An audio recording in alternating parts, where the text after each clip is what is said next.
சாப்பிடுங்க முதல்ல. அம்மா இந்தாங்க சாப்பிடுங்க.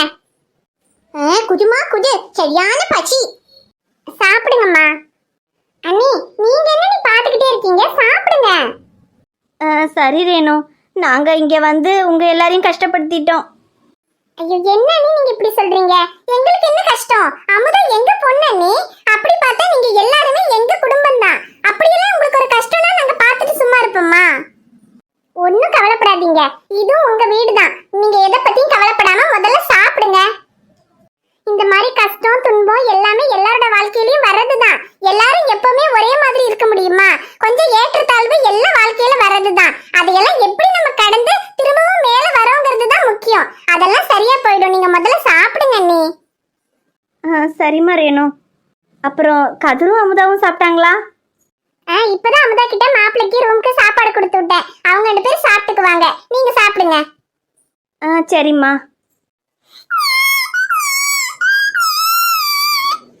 ஐயோ என்ன சின்ன பிள்ளை அழுதுகிட்டு இருக்கா? ஏ பிங்கு டிங்கு, நீங்க 2 பேரும் ஏதோ செஞ்சீங்களா? மம்மி நான் ஒண்ணும் செய்யல, சும்மா எங்களே சொல்லாதீங்க. அவ சும்மா அப்பத்துல இருந்து அழுதுகிட்டே தான் இருக்கா. அம்மா ரேணு, அது ஒன்றும் இல்லைம்மா, பிள்ளைங்க 2த்துக்கும் தூக்கம் வந்துருச்சு. எப்போ பால் குடிச்சதுன்னு தூங்கி பழக்கம், அதனால தூங்காமல் அழுதுகிட்டே இருக்குதுங்க. அமுதா கிட்ட கொடுத்தா அவள் பால் கொடுத்தா அப்படியே தூங்க வைப்பா.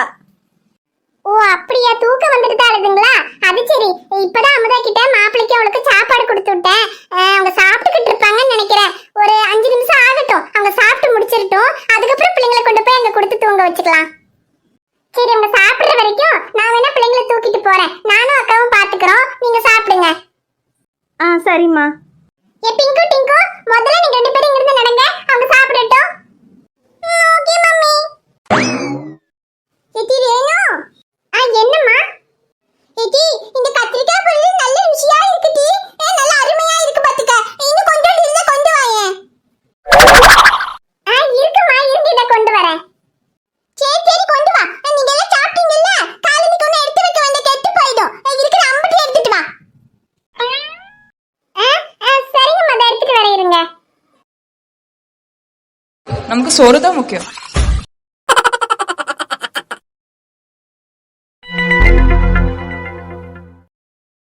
மாமா சாப்பாடு கொண்டு வந்திருக்கேன் மாமா, சாப்பிடுங்க.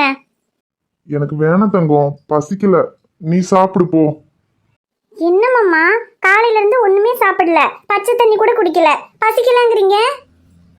பசிக்கலடி, வேணாம் போ, போய் பிள்ளைங்களை பாரு போ. பிள்ளைங்களையெல்லாம் அம்மாவும் அத்தையும் பாத்துக்குவாங்க. நீங்க இப்படி எல்லாம் சொன்னா கேட்க மாட்டீங்க.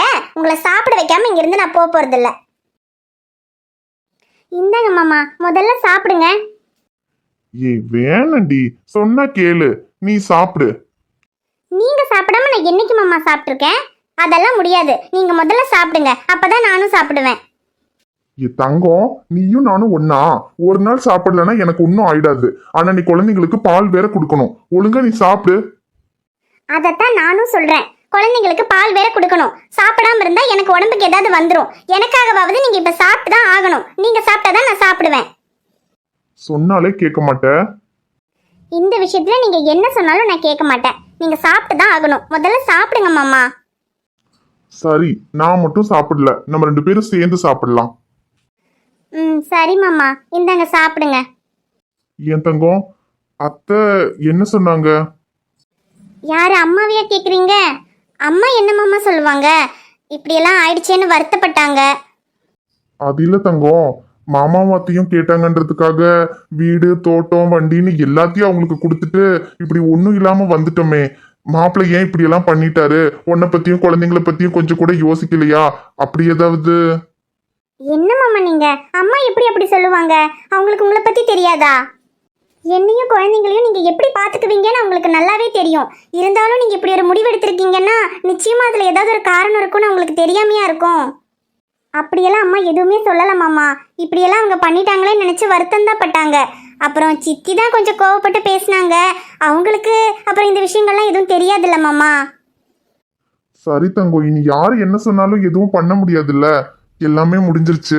இனி இதுக்கப்புறம் என்ன பண்றதுங்கிறத தான் யோசிக்கணும். அதெல்லாம் ஒன்றும் நீங்கள் கவலைப்படாதீங்க மாமா. எனக்கு உங்கள் மேலே நம்பிக்கை இருக்கு. திரும்ப நம்ம நல்ல நிலைமைக்கு வருவோம். சரி தங்கம், அப்புறம் நம்ம ரொம்ப நாளைக்கு இங்க இருக்க முடியாது. நான் நாளைக்கே வேற ஒரு வீடு பார்க்குறேன். நம்ம போயிடலாம் தங்கம். மாமா இதை நீங்க சொல்லணுமா? இங்க விருந்துக்குன்னு வந்தாலே அது 3 நாள் தான் நினைக்கிறவர் நீங்க. இங்கேயே இருக்கிறது உங்களுக்கு மரியாதையா இருக்காதுன்னு எனக்கு தெரியாதா? நீங்க சொன்னாலும் சொல்லலைனாலும் நாளைக்கே வேற வீடு பாருங்கன்னு நானே உங்ககிட்ட சொல்லணும்னு தான் இருந்தேன். அப்புறம் மாமா, தோட்டம் வண்டின்னு எல்லாத்தையுமே நம்ம அவங்க கிட்ட கொடுத்துட்டோம். இதுக்கப்புறம் நம்ம என்ன மாமா பண்ண போறோம்? அதை பத்தியெல்லாம் ஒன்றும் கவலைப்படாத தங்கம். இந்த ஊர்ல என்ன வேலைக்கா பஞ்சம்? எந்த பக்கம் பார்த்தாலும் தோட்டம் வயல் விவசாயம்னு ஏகப்பட்ட வேலை இருக்கு. அதுல நமக்குன்னு ஒரு வேலை கிடைக்காமையா போயிரும். ஆனா என்ன ஒரு வித்தியாசம், முன்னாடி நம்ம வயல்ல மத்தவங்க வேலை செய்வாங்க, அப்ப நான் முதலாளியா இருப்பேன். ஆனா இப்போ வேற யாருடைய வயல்லையாவது நான் போய் வேலை செய்யணும், வேலைக்காரனா. ஏய் என்ன தங்கம், உன் புருஷன் முதலாளிங்கிற ஸ்தானத்துல இருந்து இப்ப வேலைக்காரங்கிற ஸ்தானத்துக்கு வந்துட்டானேன்னு பாக்குறியா? சேச்சே, அப்படியெல்லாம் இல்லை மாமா. என் புருஷன் முதலாளியா இருந்தாலும் சரி வேலைக்காரனா இருந்தாலும் சரி, என்னை பொறுத்த வரைக்கும் என் புருஷன் என்னைக்குமே ராஜா தான். ஆனா நான் உன்னை ராணியா வச்சுக்கலையே தங்கம். உன்னை மகாராணி மாதிரி பாத்துக்கணும்னு ஆசைப்பட்டேன்.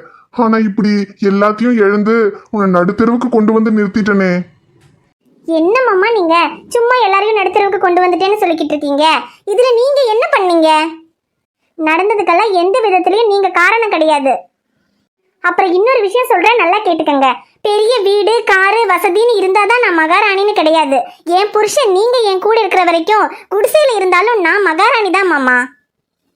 அப்புறம் இன்னைக்கு வேணா நீங்க வேலைக்காரனா இருக்கலாம் மாமா, ஆனா நிச்சயமா உழைச்சு சம்பாதிச்சு திரும்பவும் முதலாளிங்கிற ஸ்தானத்துக்கு நீங்க வருவீங்க. உங்க கூட நான் இருக்கேன் மாமா, நீங்க எதுக்கும் கவலைப்படாதீங்க. தங்கம் சத்தியமா சொல்றேன்டி, இந்த ஒரு நிலைமையில நீயே பக்கத்துல இருக்கிறதுனால மட்டும்தாண்டி நான் இன்னும் தைரியத்தோட இருக்கேன். நீ மட்டும் என் கூட இல்லைன்னு வச்சுக்க, என்னைக்கும் நான்லாம் இல்லாம போயிருப்பேன்டி.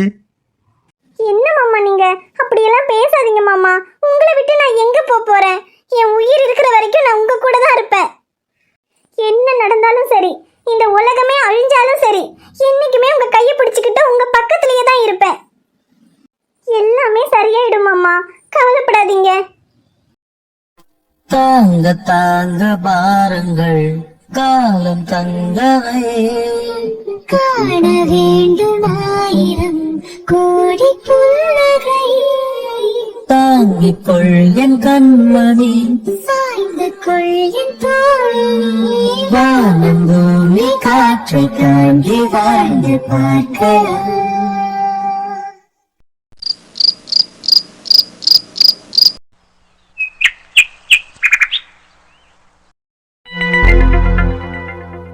என்ன ஷமீர் இது? எல்லாரும் மீட் பண்ணலாம்னு சொல்லிட்டு நம்ம 2 பேர் மட்டும் முன்னாலேயே வந்து உட்கார்ந்துருக்கோம். இந்த சீதாவையும் அரவிந்தையும் இன்னும் காணோம். எப்பதான் வருவாங்கன்னே தெரியல. ஐயோ அவங்க 2 பேரும் வராம இருந்துட்டா நல்லா இருக்குமே. என்ன சொன்னீங்க? அது அவங்க வந்துகிட்டே இருப்பாங்கன்னு சொன்னேன். ஐயோ என்ன வந்துகிட்டு இருக்காங்களோ போ. எவ்வளவு நேரம் தான் காத்துட்டு இருக்கிறது? சரி அவங்க வரும்ப வரட்டும். நம்ம 2 பேருக்கு ஏதாவது ஆர்டர் பண்ணலாமா? பண்ணலாமே. உனக்கு என்ன வேணும்னு சொல்லு, நான் ஆர்டர் பண்றேன். எனக்கு ஐஸ்கிரீம்னா ரொம்ப பிடிக்கும். ஐஸ்கிரீம் சாப்பிடுவோமா?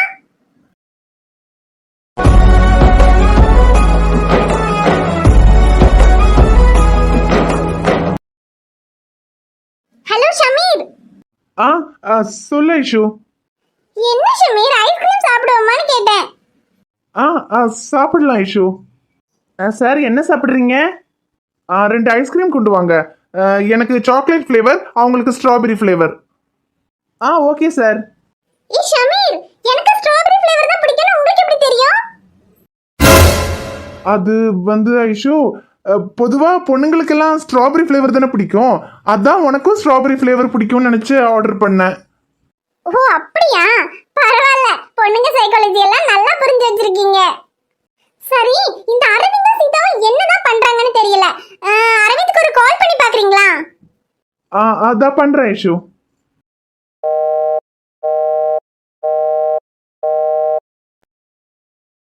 ஹலோ அரவிந்த். சொல்ற ஷமீர்.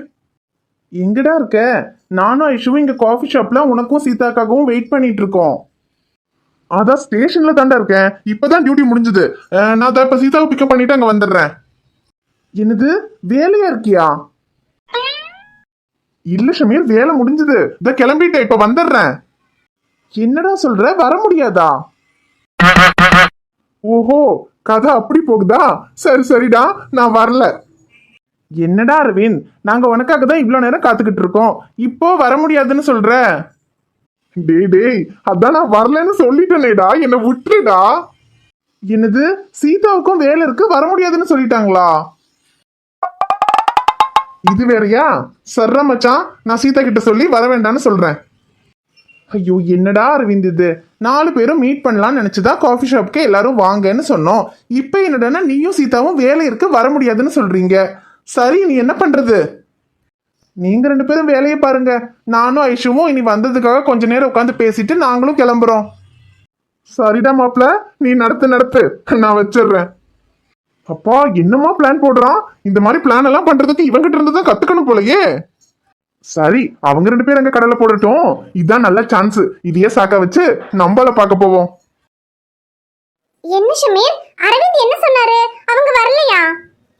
ஐயோ இல்ல ஐஷு, அரவிந்துக்கும் சீதாவுக்கும் ஏதோ முக்கியமான வேலை இருக்கான், அதனால அவங்க 2 பேருமே வரலையாம். ஐயோ, 4 பேரும் ஒண்ணா மீட் பண்ணலாம்னு நினைச்சோம், இப்படி சொல்லிட்டாங்களே.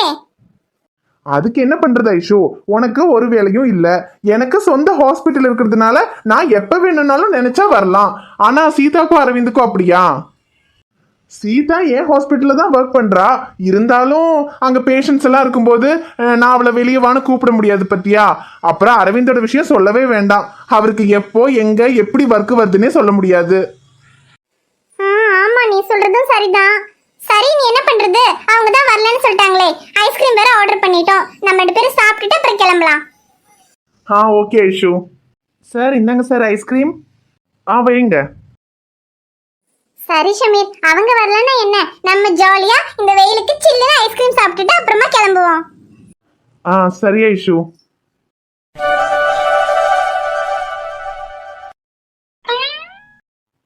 ஐஷு, கன்னத்துல ஐஸ்கிரீம். ஐஸ்கிரீமா? இப்ப போயிடுச்சா? ஐயோ இல்ல, இரு.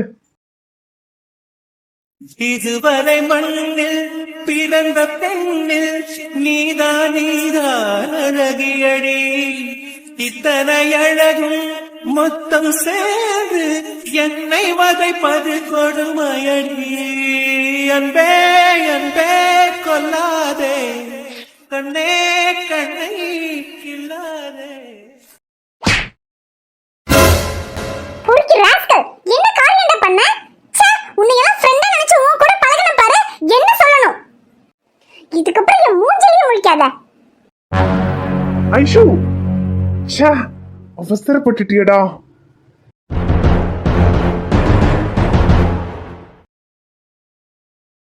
வணக்கம் நண்பர்களே, எல்லாரும் எப்படி இருக்கீங்க? நிச்சயமா நலமா இருப்பீங்கன்னு நம்புறோம். இந்த வீடியோ உங்களுக்கு பிடிச்சிருந்தா மறக்காம வீடியோவுக்கு ஒரு லைக் போடுங்க. வீடியோ எப்படி இருந்துச்சுன்னு மறக்காம கமெண்ட்ல சொல்லுங்க. வீடியோவை உங்க ஃப்ரெண்ட்ஸுக்கும் ஃபேமிலிக்கும் ஷேர் பண்ணுங்க. சேனலை இன்னும் நீங்க சப்ஸ்கிரைப் பண்ணலைன்னா மறக்காம சப்ஸ்கிரைப் பண்ணிக்கங்க. நாளைக்கு ஒரு சூப்பரான வீடியோல நாங்க உங்களை பார்க்க வரோம். Bye friends.